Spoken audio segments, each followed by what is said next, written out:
예, 지난 한 주간도 평안하셨습니까? 예.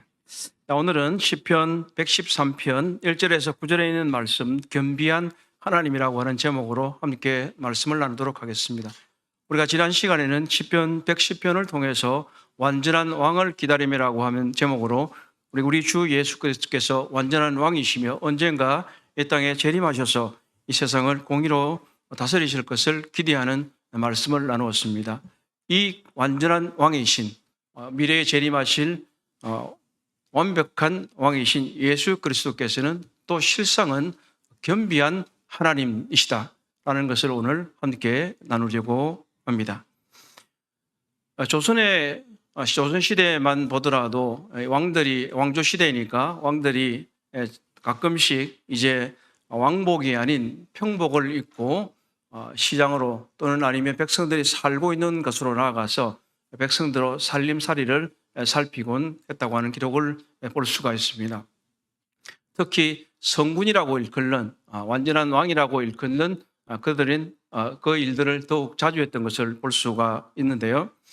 조선의 제22대 왕인 정조는 이 일을 매우 즐겨했다고 합니다. 그런 백성들의 삶을 완전하게 이해하기 위해서 종종 수행원을 최소화하고 우리가 평민의 옷, 미복이라고 일컫는 복장을 하고 백성들을 앞을 다니곤 했습니다. 어느 날 그가 이제 가난한 집 사람 주변을 지나가고 있는데 아이들이 울고 또 한 오두막에서는 아버지가 자식들에게 가난해서 고기 한 점도 못 먹여서 참 미안하다라고 울먹이니까 아들이 하는 얘기가 왕이 참 훌륭하신 분이니까 이제 곧 우리도 살림살이가 나아질 것입니다 라고 서로 위로하고 있는 장면을 듣게 되었습니다. 왕은 이 얘기를 듣고 이제 그가 진정으로 왕으로서 어떻게 다스림을 해야 되는지 다시 한 번 더 교훈을 얻게 되었고 또 한편으로는 이 불쌍한 백성을 위해서 그 집에 고기와 쌀과 먹을 것을 보내주었다고 하는 것을 듣게 됩니다. 이런 것은 단순한 기사이고 성군일수록 훌륭한 왕일수록 백성들의 살림살이와 그들의 형편에 관심을 가졌다는 것을 볼 수 있습니다. 이것은 비단 우리나라뿐만 아니라 왕정 시대의 많은 왕들이 그렇게 했던 것을 알 수가 있습니다. 한 나라의 군주도 백성을 사랑하면 왕복을 입고 평민의 옷을 입고 낮아집니다. 그러나 우리가 보는 이 정조대왕의 이야기라든지 어떠한 왕의 이야기도 이것은 그가 그 백성들을 위해서 잠시 낮아지고 평민의 옷을 입고 시간을 보내는 것이지만 그 구제하는 데 그치지만 오늘 우리 이제 함께 살펴보려고 하는 이 시편 113편의 본문에 나오는 그 왕, 우리 하나님 그 크신 분은 온전히 자신을 낮추어서 자신을 견비케 하시고 먼지 가득하고 죄로 가득한 우리 인생 가운데 완전히 찾아오셔서 우리를 돌보아 주시는 것입니다. 그것이 바로 메시아이신 우리 주 예수 그리스도가 자신의 사랑을 실천한 방법입니다. 오늘 우리는 그 말씀을 통해서 그 놀라운 하나님의 사랑, 우리 주 예수 그리스도의 사랑과 은혜를 함께 나누기를 원합니다. 시편 113편은 할렐루야라는 뜻은 여호와를 찬양하라는 그런 뜻입니다. 이 찬양하라는 말로 시작해서 그리고 찬양하라는 여호와를 찬양하라는 이 할렐루야라는 말로 끝을 맺고 있습니다.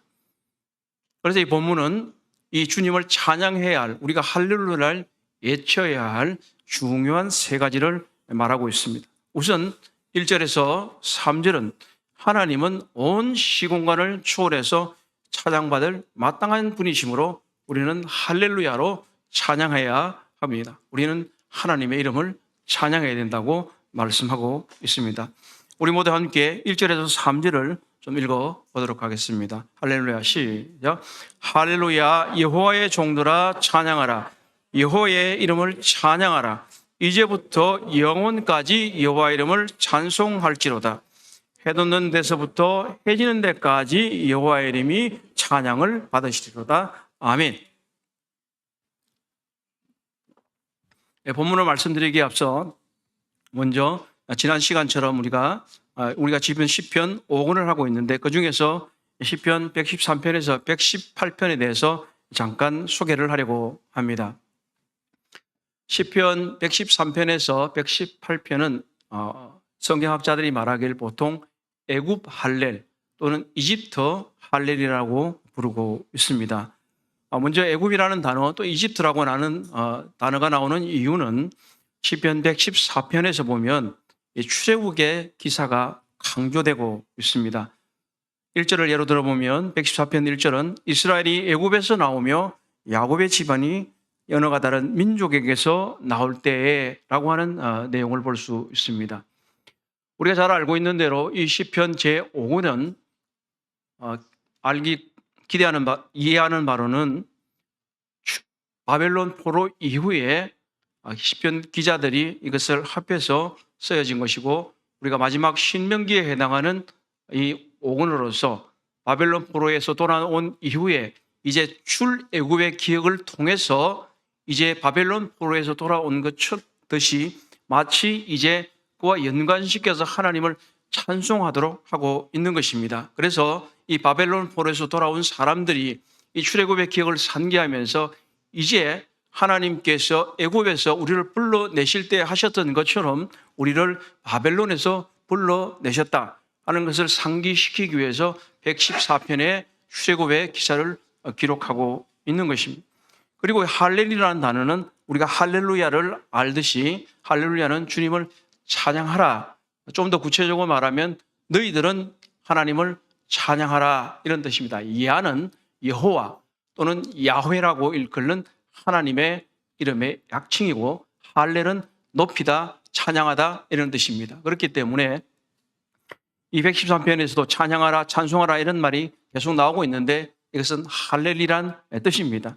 그래서 113편에서 118편은 하나의 모음집으로서 잘 보게 되면 할렐루야로 시작해서 할렐루야로 끝이 나고 있습니다. 113편에서만 처음과 마지막 할렐루야가 끝나고 있고 114편에서는 할렐루야라는 단어가 나오지 않지만 아마 짐작하기로는 113편의 마지막이 오히려 114편의 할렐루야에 해당한다고 하는 분들도 있어서 이 113편에서 118편까지는 모두가 다 할렐루야라는 어구를 가지고 있습니다. 그래서 이 113편에서 118편은 애굽 할렐, 출애굽을 통해서 하나님께서 우리에게 베푸신 그 놀라운 은혜를 기념하면서 바벨론 포로와 연관지어서 애굽 할렐이라고 말하고 있습니다.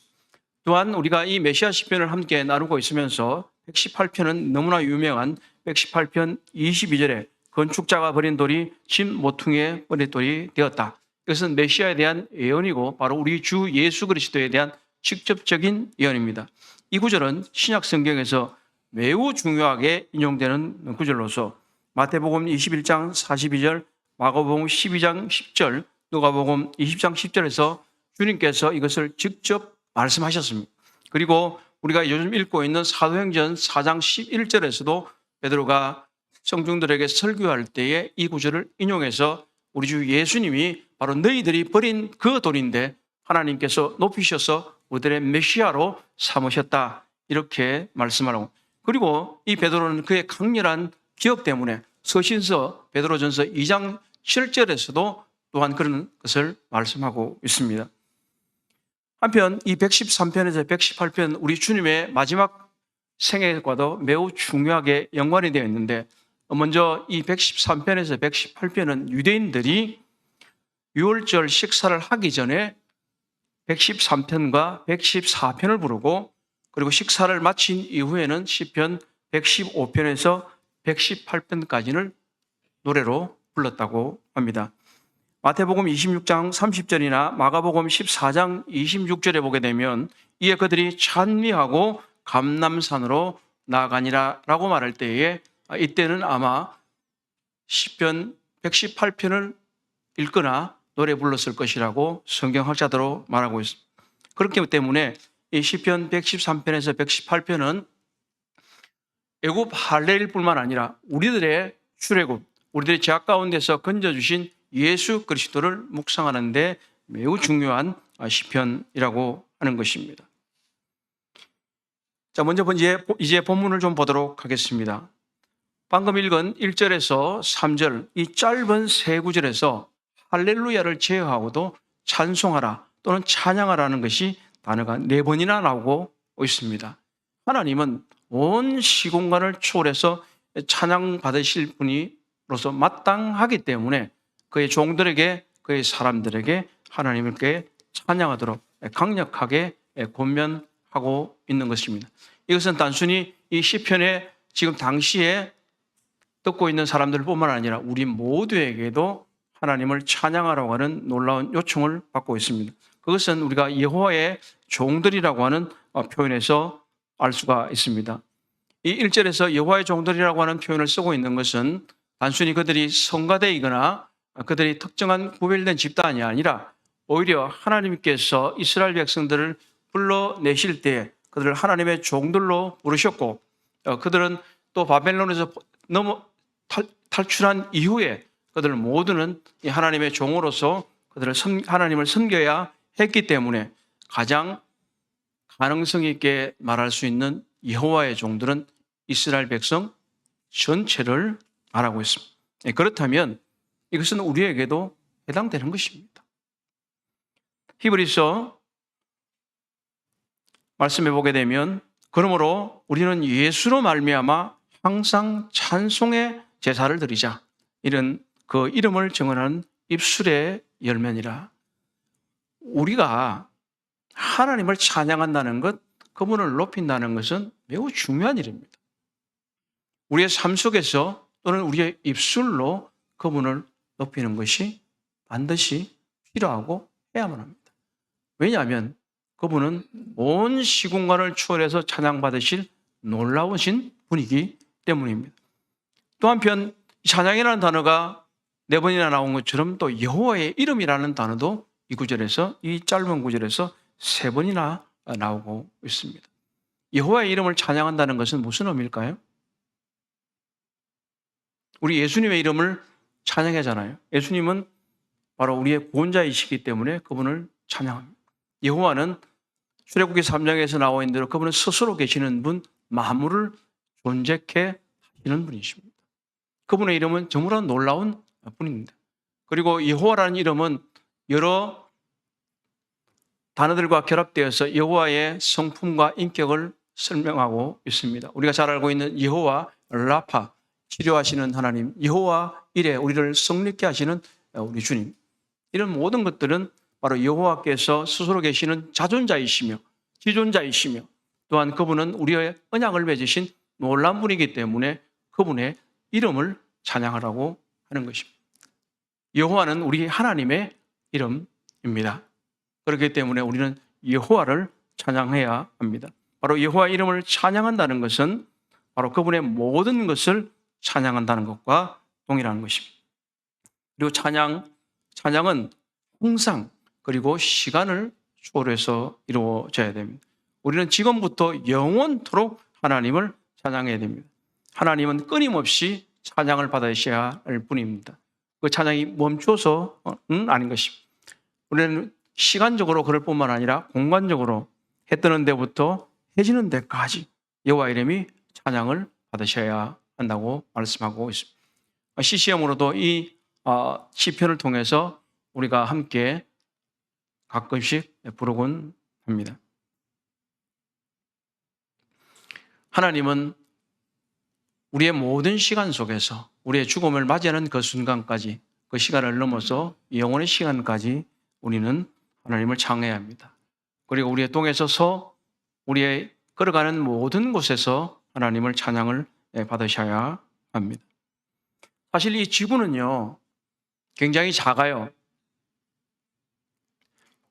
우리가 걸어가기에는 너무나 먼 거리인데 전 우주적인 측면에서 보면 너무나 작아요. 요즘 최근에 가장 최신 망원경, 우주 망원경은 제임스 웹이라고 하는 게 있고요. 그 이전에는 허블 망원경이라는 게 있었습니다. 이 우주 망원경으로 관찰을 하게 되면 이 지구는요, 그저 전 우주 공간에 떠 있는 창백한 푸른 정화 같은 정도에 불과하다는 사실이에요. 우리는 이 은하계라는 데서 속해 있어요. 우리는 문제는 태양계가 있고 그 위에 이제 은하계가 있는데, 태양계만 해도 얼마나 비교할 수가 없잖아요. 근데 은하계가 있고, 그런데 이 우주에는 또 수천억 개의 은하계가 또 존재한다고 합니다. 그렇다면 이 지구는 그만해요. 그럼에도 불구하고 우리는 하나님께서 이곳에 살게 하셨는데, 하나님은 이 지구에 관심을 기울이실 뿐만 아니라 하나님은 이 수천 개나 되는 은하계를 관장하시는, 인간의 지성으로는 다 청량할 수 없는 놀라운 분이라고 하는 사실입니다.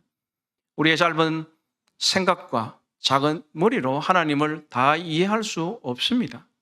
하나님은 동에서부터 서까지, 이제부터 영원까지 찬양받으셔야 될 분이기 때문에 이 시편 기자는 바벨론에서 돌아온 이 사람들에게, 또 이전에는 출애굽한 그 사람들에게 얘기했던 것처럼 할렐루야 여호와의 종들아 찬양하라, 여호와 이름을 찬양하라, 이렇게 말할 수 있습니다. 우리는 이렇게 크고 위대하신 하나님 앞에서 어떤 태도로 나가고 있습니까? 혹시 우리들의 예배는, 우리들의 찬송은 이 예배당 안에만 머물러 있지 않은지요? 구원받은 성도들끼리 모여 있을 때만 우리는 목소리 높여서 찬양하고 있지 않은지요? 우리들은 우리의 집에서, 우리들의 삶의 현장에서, 직장에서도 여전히 우리는 이 높으신 하나님을 찬양하고 있는지요? 아니면 우리는 일요일에만 찬양하나요? 아니면 월요일부터 토요일까지 다 찬양하나요? 시편 기자가 요청한 것처럼 이제부터 영원까지 시간을 초월하고 우리의 모든 시간독에서 일요일뿐만 아니라 주일뿐만 아니라 월요일부터 토요일까지도 하나님을 찬양해야 되고, 우리는 이 작은 공간 안에서 우리들의 몇 걸음 가지 않는 이곳에서만 찬양을 하는 것이 아니라 어디로 가든지 우리는 찬양해야 하는 것입니다. 하나님은 온 시공간을 초월해서 찬양을 받으셔야 마땅한 분입니다. 그러면 우리는 예배당과 우리의 삶의 현장과 우리의 모든 시간 가운데서 찬양받으실 놀라운 분인 것을 우리는 말하고 찬양해야 합니다. 하나님은 찬양받으실 분입니다. 그런데 이 찬양받으실 이 하나님, 위대하신 하나님께서 스스로를 낮추셔서 인생에게 가까이 오셨다고 4절에서 6절이 말하고 있습니다. 하나님은 스스로를 낮추셔서 인생에게 가까이 오십니다. 그리고 오셨습니다. 우리 함께 4절에서 6절을 읽도록 하겠습니다. 시편 113편 4절, 여호와는 시작. 여호와는 모든 나라보다 높으시며 그의 영광은 하늘보다 높으시도다. 여호와 우리의 하나님과 같은 이가 누구리요? 높은 곳에 앉으셨으나 스스로 낮추사 천지를 살피시고. 우리말 개역개정 성경에서는 5절이 불완전한 문장으로 끝이 나고 있지만 대부분의 다른 번역 성경이나 영어권에 있는 성경들은 5절까지를 이렇게 마치고 있는 것이 대부분입니다. 이것은 하나님께서 정말로 높으신 분이지만, 위대하신 분이지만 그분이 스스로를 낮추셨다는 것을 강조하시고, 다음 7절부터는 그분께서 스스로를 낮추셔서 어떤 일을 하셨는가를 말씀을 하고 있습니다. 우리가 방금 읽은 대로 4, 5절은 하나님이 모든 나라보다 높으시며 그 영광이 하늘보다 높다고 고백합니다. 그런데 6절에서 반전이 일어납니다. 스스로 낮추어서 살피시고 천지를 살피시다, 이렇게 말하고, 살피신다고 하는 것은 그저 TV 보는 것처럼 보고 있다는 그런 뜻이 아니고, 멀리서 월드컵 구경하는 것처럼 구경하는 게 아니고, 바로 깊은 관심을 두시고 깊이 개입하신다는 뜻입니다. 우리는 때때로 인생의 관찰자가 될 수도 있고 다른 사람의 삶을 관찰하는 방관자가 될 수도 있습니다. 하나님은 그런 방관자나 관찰자가 아니라 살피신다고 말하는 것은 하나님께서 우리의 인생 가운데 깊이 개입하셔서 보살피신다 하는 뜻입니다. 우리 하나님께서는 고관 보좌 위에 앉아 계셔도 아무런 흠이 없으시고 그런 분이 먼지와 같은 인간 역사와 고통을 보시기 위해 스스로 눈높이를 낮추셨습니다. 이것이 하나님의 겸비입니다. 시편 138편에도 이러한 것들이 기록이 되어 있는데요. 시편 138편 6절에 보게 되면 여호와께서는 높이 계셔도 낮은 자를 굽어 살피시며 멀리서도 교만한 자를 아십니다. 이렇게 말했습니다. 여호와께서는 높은 데 계시도 낮은 자를 살펴주시는 분입니다. 5절에서 6절은 우리말은 그냥 평문으로, 개역 개정은 평문으로 끝났지만 우리말 성경을 보게 되면 이렇게 기록을 하고 있습니다. 여호와 우리 하나님과 같으니 누가 있겠는가? 높은 곳에 계신 분이 하늘과 땅에 있는 것들을 살펴보시려고 스스로를 낮추지 않았는가? 왜냐하면 이 본문은 히브리 말로 하면 앞에 있는 의문문이 6절 모두까지 연결되어 있기 때문에 우리말 성경이 오히려 더 좋은 번역이라고 볼 수 있겠습니다. 여호와 우리 하나님 같은 이가 누가 있겠는가? 높은 곳에 계신 분이 하늘과 땅에 있는 것들을 살펴보시려고 스스로 낮추지 않았는가? 이 하나님의 놀라우심을 강조하는 것입니다. 저 하늘에 계셔서 그분은 그저 고고하게 예배만 받으셔야 될 그분임에도 불구하고 그분은 스스로를 낮추셔서 이 땅에 관심을 가지고 내려오셨다 하는 이것을 강조하면서 이 얼마나 놀라운 분인가라고 성경은 말하고 있다고 하는 사실입니다. 이것은 출애굽기 15장 11절을 상기시키고 있습니다. 여호와여 신중에 주와 같은 자가 누구입니까? 주와 같이 거룩함으로 영광스러우며 찬송할 만한 위엄이 있으며 기인하는 일을 행하는 자는 누구니까? 이 대답은 하나님 외에는 없습니다.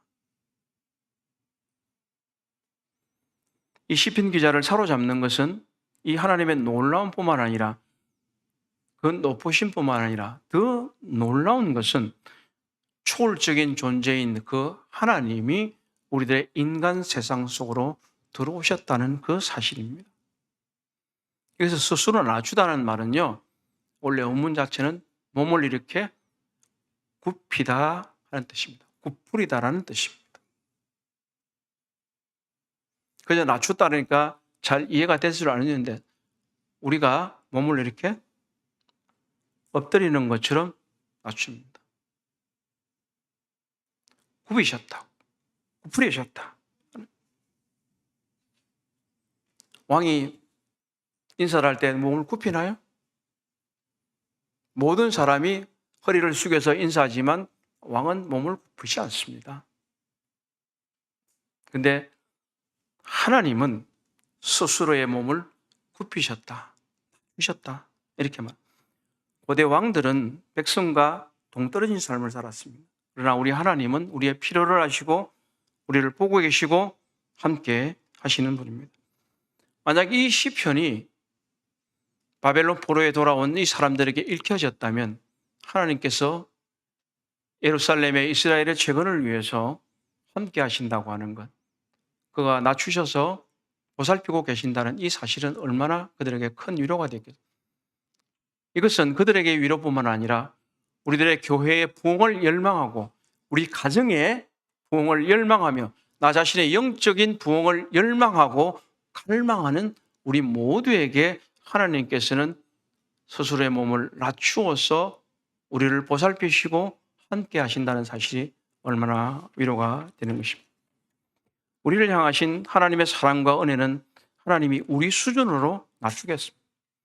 성자 하나님이 예수 그리스도는 성부의 뜻에 스스로 순종해서 스스로를 낮추어 인간의 몸을 입고 우리 중 하나가 되어 십자가에서 죽으셨습니다.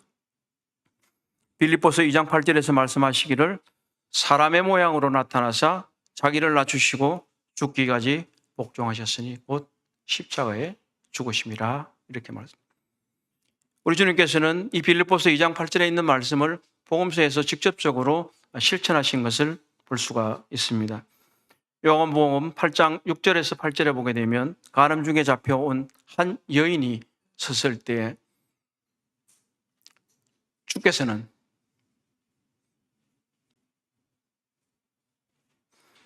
그녀를 구원하시기 위해서 스스로 몸을 구부려 땅에 걸을 수 있었습니다. 예수님은 대적하는 자들을 대적하지 않으시고 스스로 몸을 굽혀 걸으시고 너희 중에 죄 없는 자가 먼저 도로 치라고 말씀하셨습니다. 이 가련한 한 여인을 위해서 예수님은 스스로 몸을 굽히셨습니다. 그리고 요한복음 14장 1절에서 11절에서도 예수님은 마지막 만찬에서 제자들의 발을 씻기기 위해서 스스로 몸을 구부려 허리에 수건을 두르시고 제자들의 발을 씻기셨습니다. 예수 그리스도는 인간을 구원하시기 위해서 스스로를 낮추셔서 인간의 몸을 입고 이 땅에 오셨고, 또한 그가 살아가는 동안에 많은 가련하고 연약한 이들을 위해서 스스로 몸을 굽히셨습니다. 그리고 가장 큰 은혜의 표는 그가 이방인의 손에 넘겨졌음에도 불구하고 하나님의 뜻을 스스로 순종해서 십자가에서 죽었습니다. 미국의 한 유명한 소아과 의사의 이야기입니다. 그는 소아과의 의사, 아마 그의 얼굴이 그렇게 부드럽게 생기지는 않았던 것 같아요. 오는 애마다 의사를 보고 자꾸 울어요. 그러니까 이게 도대체 어떻게 된 거냐 생각을 하고 하다가, 아, 그렇구나. 내가 위에서 이 아이를 내려다보고 있으니 참으로 더 무섭게 느껴졌겠구나. 그래서 애가 오면, 소아과 의사니까, 이 사람은 앉았던 의자에서 일어나서 몸을 아이의 눈높이까지 맞추기 위해서 몸을 완전히 구부리거나 바닥에 엎드려서 아이와 대화하고 진료했다는 이야기가 있습니다. 그 의사는 권위를 버리고 바닥으로 내려왔을 때 아이들은 마음을 열고 치료를 받아들였다고 하는 사실. 거룩하신 하나님이 죄 많고 초라한 나를 바라보시기 위해서 스스로 낮추셨습니다. 이것이 바로 우리가 얘기하는 바 성육신입니다. 하나님이 육신을 입으시고 이 땅에 오셨습니다. 주님께서 우리를 위해서 낮아지셨듯이, 나를 위해서 낮아지셨듯이 우리도 삶의 자리에서 이웃을 향해서, 그 낮은 곳을 향해서 우리의 눈높이를 낮추는 겸비함을 배워야 합니다. 우리의 주님이신, 우리의 하나님이신 예수 그리스도께서 스스로를 낮추는 겸비함을 보이셨다면 우리는 스스로 그분을 본받아서 낮아져서 소외되고 아파하는 이웃을 살펴야 합니다. 우리는 우리를 살피러 낮아주신 주님을 본받아서 더 낮은 곳으로 내려가야 합니다. 하나님은 스스로 낮추어서 인생에게 가까이 오신 분입니다. 우리들이 불신구도자에게든 가족들에게든 더 가까이 나아가려면 우리들의 몸을 굽혀야 합니다. 말을 할 때도, 대화할 때도 그 사람의 눈높이에 맞추고 자세를 낮추고 그를 존중하는 말실을 통해서 우리는 우리의 자세를 구부리는 것입니다. 그럴 때 우리는 예수 그리스도께서 그러하셨듯이 그들의 영혼을 얻을 수 있습니다. 우리 하나님은 스스로를 낮추어 인생에게 가까이 오신 분이고, 가까이 오셔서 그저 함께만 있는 것이 아니라 하나님은 공관처지의 인생에게도 소망을 주신다고 하는 것을 7절에서 9절에서 말씀하고 있습니다. 우리 함께 7절에서 9절 읽도록 하겠습니다. 가난한 자를 시작. 가난한 자를 먼지더미에서 일으키시며 궁핍한 자를 거름더미에서 들어 세워 지도자들 곧 그의 백성의 지도자들과 함께 세우시며 또 임신하지 못하던 여자를 집에서 살게 하사 자녀들을 즐겁게 하는 어머니가 되게 하시는도다. 할렐루야. 앞선 단락에서 하나님께서 스스로 낮추어서 인생에게 가까이 오신 분이라고 말씀하셨고, 이곳에서는 이제 가까이 오신 그분께서 하시는 구체적인 행동을 말하고 있습니다. 가난한 자를 먼지더미에서 일으키시고 궁핍한 자를 거름더미에서 들어 올린다고 말씀하고 있습니다. 한편 이 우리말 성경에서 두란노의 우리말 성경에서는 이 먼지더미를 흙구덩이로 또는 태비더미라고 번역을 하고 있습니다. 거름더미는. 이 이미지는 어떤가요?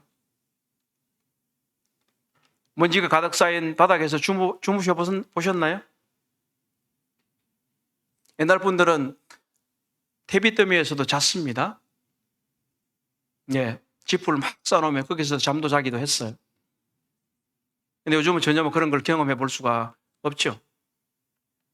그런 가련하고 비참한 처지에 있는 사람들도 하나님께서, 우리 주님께서 우리를 높여 주셨다. 우리는 죄인으로서 비참한 인생을 살 수밖에 없는데 또 불구하고 하나님께서 우리 주 예수 그리스도의 희생적인 사랑을 통해서 우리를 왕족과 같은 왕 같은 제사장으로 삼으셨다고 성경은 말하고 있습니다. 고대에 임신하지 못한 여성들은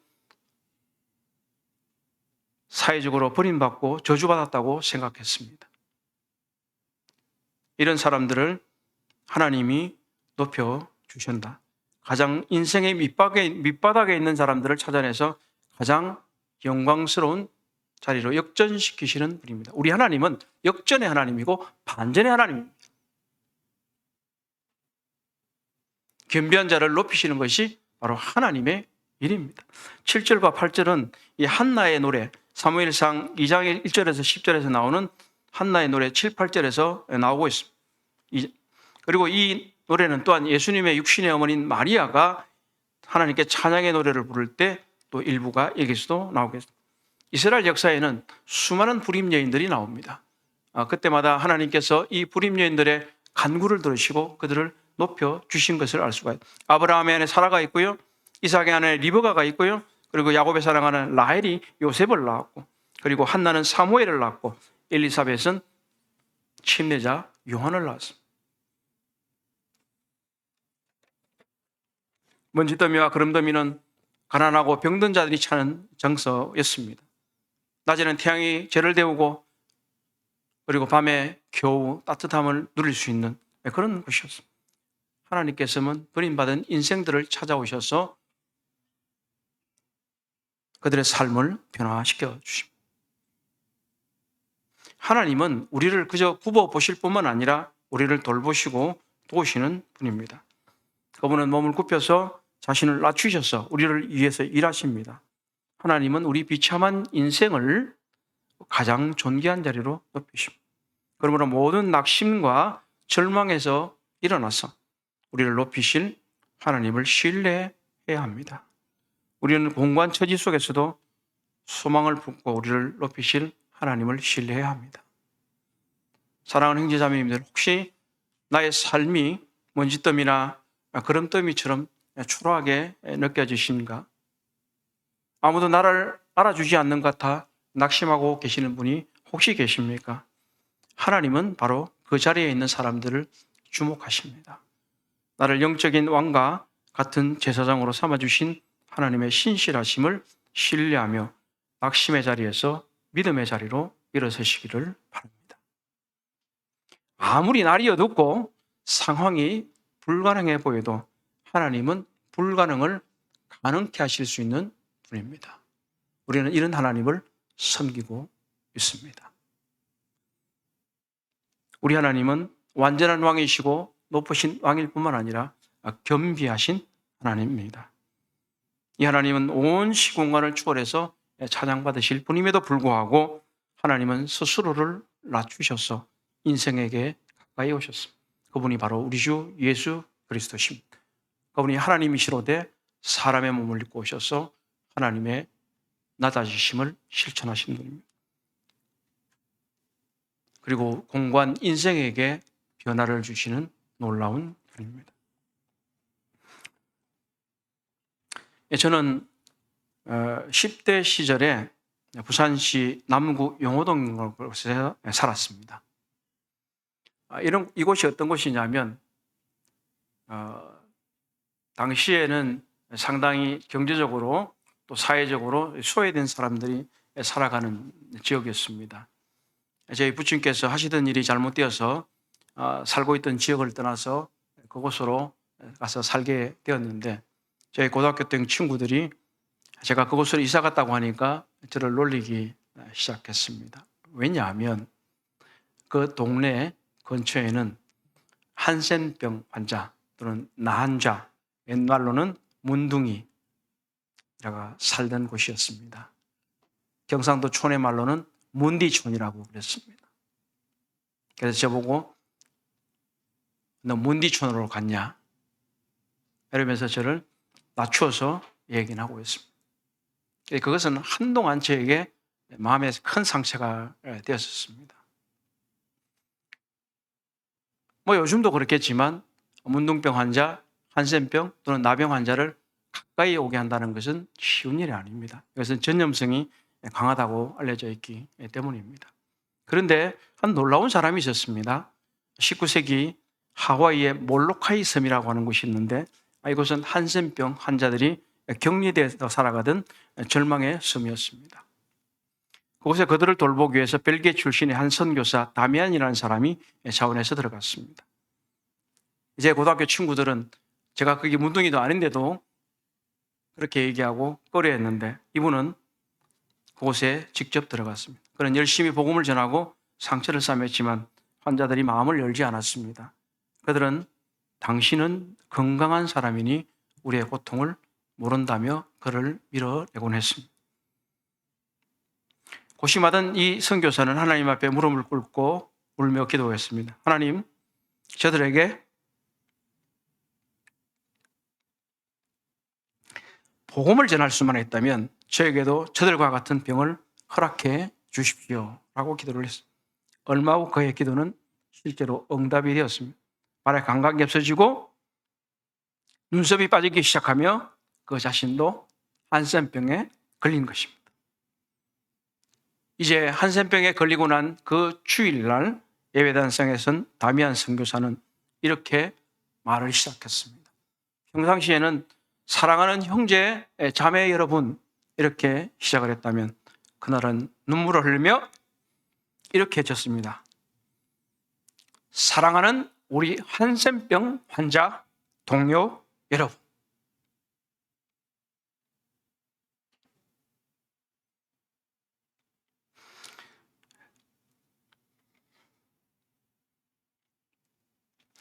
그는 한센병에 걸리기 전에도 분명 그들의 형제 자매였지만 그러나 직접 그들의 고통과 아픔을 같이 나눈 같은 사람이 됐을 때 사랑하는 우리 한센병 환자 동료 여러분이라고 외치고 있습니다. 그때 그 예배당은 온 회중이 통곡하며 마음을 열었고 섬 전체가 하나님의 사랑으로 뒤집히는 역사가 일어났다고 합니다. 이것은 한 선교사의 일이지만 그 선교사가 그들과 똑같은 존재가 됨으로써 절망에 빠진 이들을 구원했다는 하나의 그림이지만 그러나 이것은 어쩌면 실제로 우리 주 예수 그리스도의 견비하심을 보여주는 것의 하나의 파편 정도에 불과하다고 하는 사실입니다. 하나님이신 그분, 높은 보좌에 앉아 계셔서 초월을 하는 그 존재이신 그 하나님이 비천한 인간의 몸을 입고 이 땅에 오셔서 인간이 당하는 모든 수치와 고통을 다 당하시고 가련한 한 여인을 구원하시기 위해서 땅에 굽혀 글을 쓰시고 제자들의 발을 씻기기 위해서 허리를 숙여 굽히셨던 그 하나님, 우리 주 예수 그리스도의 모습은 정말로 놀랍습니다. 온 우주의 창조주신 거룩하신 하나님이 죄로 인해서 영적으로 문드러지고 썩어져가는 우리를 구원하시기 위해서 인간의 몸을 입고 이 땅에 내려오셨습니다. 그리고 우리의 모든 아픔과 죄를 짊어지셨습니다.